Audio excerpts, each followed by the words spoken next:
देखिए, इसे इस तरह सोचिए, क्योंकि असल में आप ये पता नहीं लगा सकते कि ये सारे लोग क्या चाहते हैं। खुद को देखिए, अभी आप सोच रहे हैं कि आपको एक इंजीनियर बनना है। मान लीजिए मैं आपको इसी पल एक इंजीनियर बना दूं। फिर आप सोच रहे हैं आपको एक जॉब चाहिए, मैंने जॉब दिला दिया। फिर आप प्रमोशन की सोच रहे हैं, मैंने करवा दिया। फिर आपको एक अवार्ड चाहिए, मैंने दिलवा दिया। फिर आपको लगता है कि आपको दौलत चाहिए, मैंने ठीक अभी आपको दे दी। हर वो चीज जिसका आप सपना देख सकते हैं, मैंने इसी वक्त आपको दे दिया। अब आपको क्या चाहिए? मुझे नहीं पता। अरे मैं आपके लिए ये कर सकता हूं।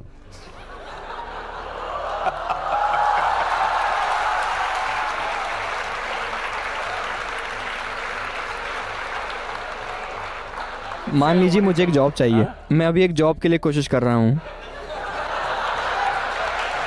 हाँ, अब हम खेल के अंत की बात कर रहे थे ना?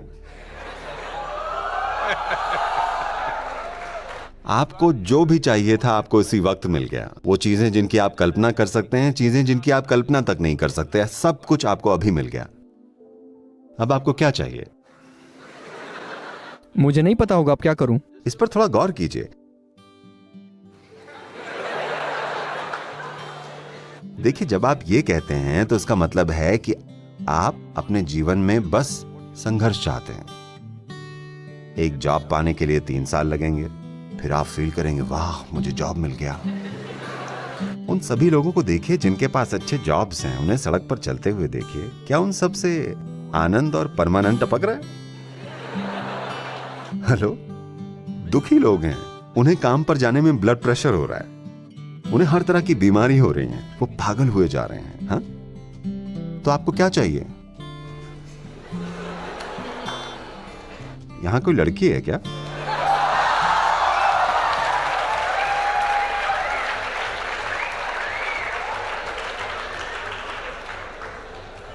आपको क्या चाहिए?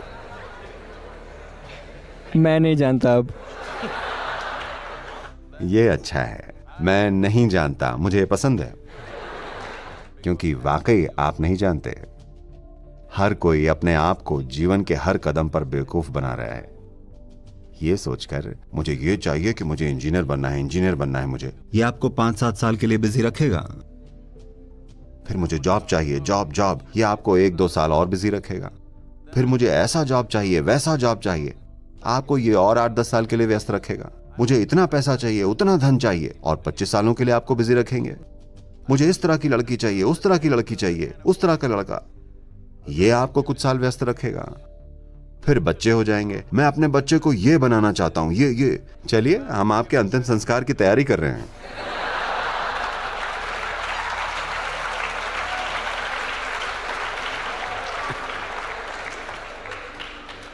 आपको यह समझना पड़ेगा, आपको बस इतना समझना पड़ेगा,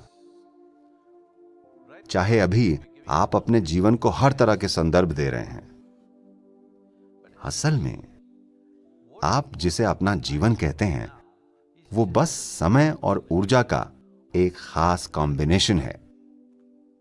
हाँ, यहां बैठे हुए हम सबके लिए समय निकलता जा रहा है। क्या आप इसे पीछे कर सकते हैं? आप एक इंजीनियर हैं, क्या आप इसे पीछे पलट सकते हैं? कल फलदाई नहीं था तो मैं इसे पीछे धकेल दूंगा, कर सकते हैं? नहीं, ये हम सब के लिए निकला जा रहा है। यहाँ जो टिक टिक हो रहा है वो घड़ी नहीं है, ये हमारी जिंदगी निकलती जा रही है कि नहीं? जब से हम यहाँ आए हैं और बैठे हैं, आप अपनी कब्र से आधे घंटे नजदीक हैं। चाहे आप कितने भी जवान हो, आप वहीं पहुंचने वाले हैं, है ना? हाँ या ना? तो ये एक समय अवधि है और उस समय को कोई मैनेज नहीं कर सकता, क्योंकि ये सब के लिए एक ही गति से जा रहा है। आप कुछ करें, आप कुछ ना करें, आप सोए हों, आप जागे हों, खुश हों, दुखी हों, आप चाहे जो कर लीजिए, ये बड़ी निर्दयता के साथ निकलता जा रहा है ना? तो एक ऊर्जा है जिसे आप जीवन कहते हैं। इसे आप कई स्तर तक ले जा सकते हैं अगर आप ऐसे हैं।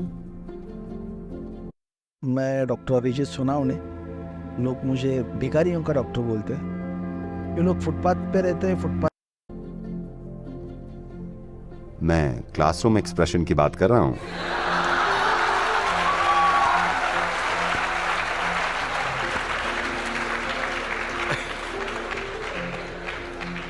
अगर आप ऐसे हैं, 24 घंटे 1000 साल जैसे लगते हैं।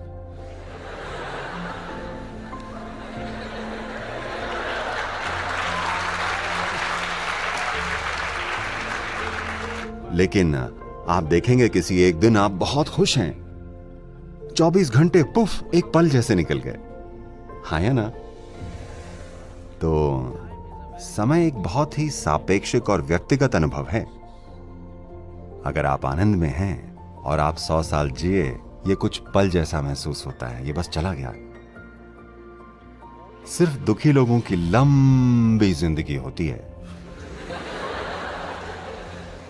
क्योंकि अगर आप दुखी हैं तो आपको हमेशा यह लगेगा कि जिंदगी बहुत लंबी है, आप इसे छोटा करना चाहेंगे। पर अगर आप आनंद में हैं तो जितनी संभावनाएं एक इंसान में मौजूद हैं, इससे पहले कि आप उन्हें खोज पाएं, ये खत्म हो जाती हैं। सच में इसमें इतनी सारी संभावनाएं छुपी हैं। तो आपको अपनी ऊर्जाओं को मैनेज करने की जरूरत है, क्योंकि जीवन एक खास मात्रा की ऊर्जा है, यह असीमित नहीं है, पर इसे बढ़ाया जा सकता है। मान लीजिए आप ऊर्जा के एक स्तर पर काम करते हैं, तो जो आप 10 साल में कर पाएंगे उसी चीज को आप 1 साल में कर सकते हैं अगर आप ऊर्जा के एक दूसरे स्तर पर काम करें। मान लीजिए ये दोनों लोग 100 साल जिए, तो उनके प्रभाव और उनके अनुभव की गहनता की अगर बात हो तो एक इंसान 1000 साल जिया और दूसरा 100 कष्टदायी साल। तो आप बस इतना ही कर सकते हैं। अभी शायद आप सोच रहे हैं इंजीनियर ये या वो, ये सब सीमित संदर्भ हैं जो आप अपने लिए बना रहे हैं। बुनियादी तौर पर एक जीवन के रूप में ये बस समय और ऊर्जा है ना? सवाल ये है कि आप इससे क्या बनाते हैं।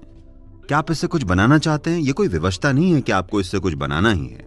जब मैं इससे कुछ बनाने की बात कह रहा हूं तो मैं सामाजिक परिप्रेक्ष्य की बात नहीं कर रहा हूं। आपको समाज में क्या बनना चाहिए, मैं ये बात नहीं कर रहा हूं। बुनियादी तौर पर आप यहां एक जीवन के रूप में जीवन को अनुभव करने आए हैं। सवाल यह है कि कितनी भव्यता से, कितनी गहनता से। अभी अगर लोग जीवन को अनुभव करना चाहें तो वो क्या प्रयोग कर रहे हैं? वो ये प्रयोग करेंगे, नहीं ये नहीं, ये वाला। हाँ, मैं जानता हूं आप लोगों को।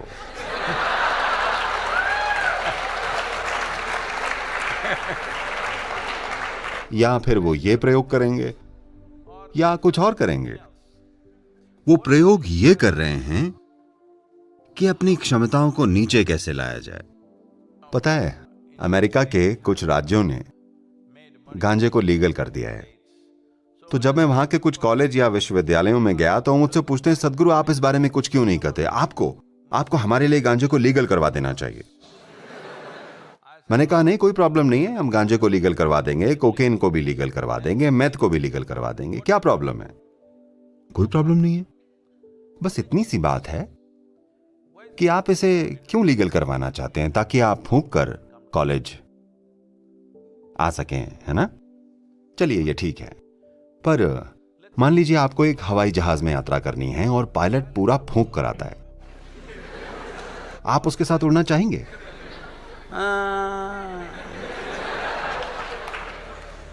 क्योंकि ये बंदा तो बिना हवाई जहाज के उड़ रहा है।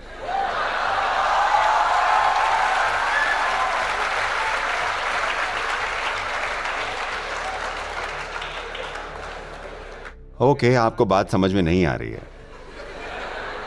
आपको एक बड़ी सर्जरी करवानी है और सर्जन पूरा फूंक कर आता है, आप करवाना चाहेंगे? अरे नहीं। इसका मतलब आपको साफ समझ में आता है कि यह आपकी क्षमताओं को कम करता है। मैं चाहता हूं कि आप सब इस पर गौर करें। क्या आप ये मानते हैं कि आप अपने जीवन को ऊपर उठा सकते हैं अपनी क्षमताओं को नीचे लाकर? हेलो, अगर आप इस जीवन को बेहतर बनाना चाहते हैं तो आपको अपनी क्षमताओं को सुपर बनाना होगा। यही एकलौता और एकमात्र तरीका है कि आप जीवन को बेहतर बना सकते हैं। आप अपनी क्षमताओं को कम करते हैं और फिर सोचते हैं जीवन बेहतर हो जाएगा। यह किस तरह की बेवकूफी है? सिर्फ इसलिए क्योंकि ये आपको थोड़ा सा ऐसा बना देता है। मैं आपको हर समय ऐसा महसूस करवा सकता हूं, कैसा रहेगा? बिना किसी पदार्थ के मैं हर वक्त ऐसे ही हूं। मेरी आंखों को देखिए, मैं नशे में हूं। कोई पदार्थ कभी नहीं छुआ, पर पूरी तरह नशे में हूं हर वक्त। क्योंकि मैं चाहता हूं कि आप ये समझें कि इस धरती की सबसे बड़ी केमिकल फैक्ट्री यहां है। अगर आप इसके एक अच्छे मैनेजर हैं तो जो भी अनुभव आप चाहते अपने अंदर से बना सकते हैं और अपनी क्षमताओं को भी ऊपर उठा सकते हैं। अगर आपको कोई अनुभव हो रहा है तो उसकी अनुभूति के लिए भी आपकी क्षमताओं को बेहतर बनना होगा, है ना? क्या यह शरीर इस धरती पर सबसे बड़ी केमिकल फैक्ट्री है, सबसे उन्नत और जटिल है? आप मुझसे सहमत हैं? क्या यहां केमिकल इंजीनियर्स हैं? तो मैं पूछ रहा हूं कि आप अपने सिस्टम को कैसे मैनेज कर रहे हैं, इस बारे में आपने क्या किया है? हमने आपको इतनी जटिल मशीन दी है कि आपने कम से कम यूजर मैनुअल पढ़ा है? नहीं, बस ऐसे ही आप इसे चला रहे हैं और सोचते हैं कि कुछ अंदर डाल लेने से यह बेहतर हो जाएगी। नहीं, विश्वास मानिए, इस जीवन को बेहतर बनाने का एक और एकलौता तरीका है कि आप अपनी क्षमताओं को एकदम निखार लें। जिस तरह आप देखते हैं, जिस तरह आप सुनते हैं, सूंघते हैं, स्वाद लेते हैं, छूते हैं, अगर ये बेहतर हो जाए तो कई मायनों में जीवन बेहतर हुआ कि नहीं? इसमें और भी बहुत कुछ है, पर मैं कह रहा हूं कि आप अपने अनुभव से जो जानते हैं, मान लीजिए आपके बगल में जो बैठे हैं, आप उनसे दुगना बेहतर देख सकें, क्या आपका जीवन बेहतर हुआ? अगर आप दूसरे से बेहतर स्वाद ले सकें, जीवन बेहतर हुआ कि नहीं? अगर आप बेहतर महसूस कर सकें, क्या आपका जीवन बेहतर हुआ? अगर आप बेहतर सुन सकें, जीवन बेहतर हुआ? इस स्तर पर आप ये समझ सकते हैं, पर मानवीय क्षमताओं के और भी कई आयाम हैं। अगर आप इन्हें बेहतर कर लें तो यहां बैठे हुए आप आनंद में डूबे होंगे, बस यूं ही यहां बैठे हुए।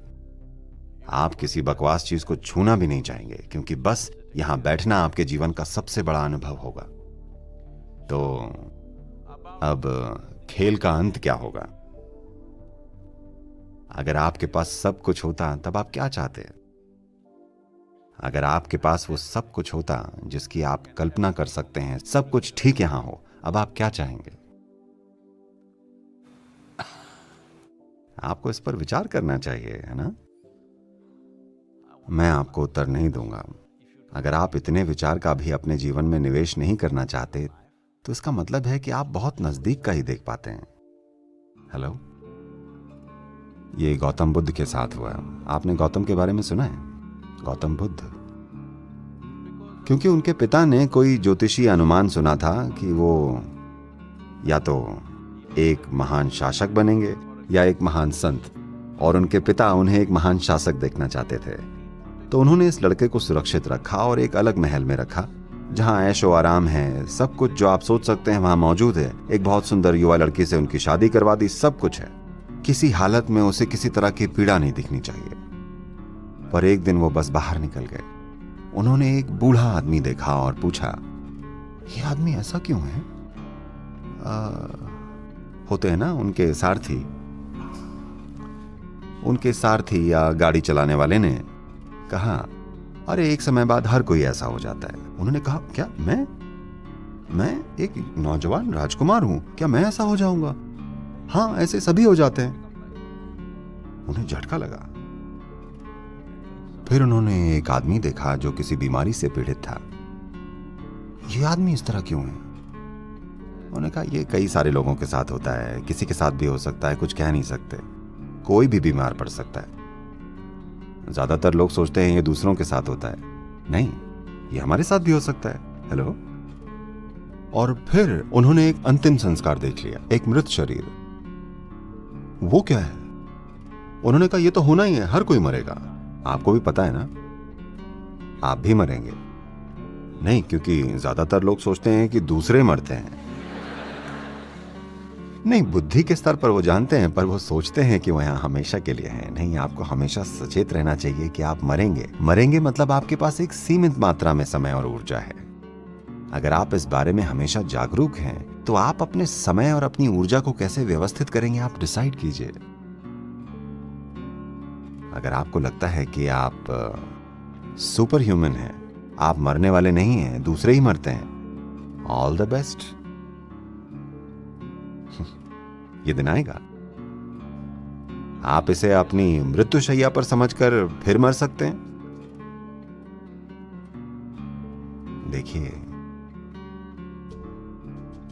कुछ लोग शायद सोचेंगे कि ये कुछ ज्यादा ही है, पर आपको बीमारों के लिए बनाए किसी घर या किसी हॉस्पिटल वार्ड में जाकर सेवा देनी चाहिए जहां लोग मरते हैं।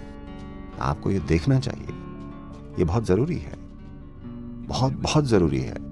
तभी आप जीवन के प्रति संवेदनशील बनेंगे। जीवन अत्यंत मूल्यवान हो जाएगा, क्योंकि आपको पता है कि यह सीमित समय अवधि है। अगर आप ये देखें तो दुर्भाग्यवश आज दुनिया में 80% से ज्यादा लोग जब आखिरी पल आता है, जब वो मर रहे होते हैं, तो वो डरे हुए नहीं होते हैं, वो पीड़ा में नहीं होते हैं और कोई भाव नहीं होता है। वो बस हैरान होते हैं।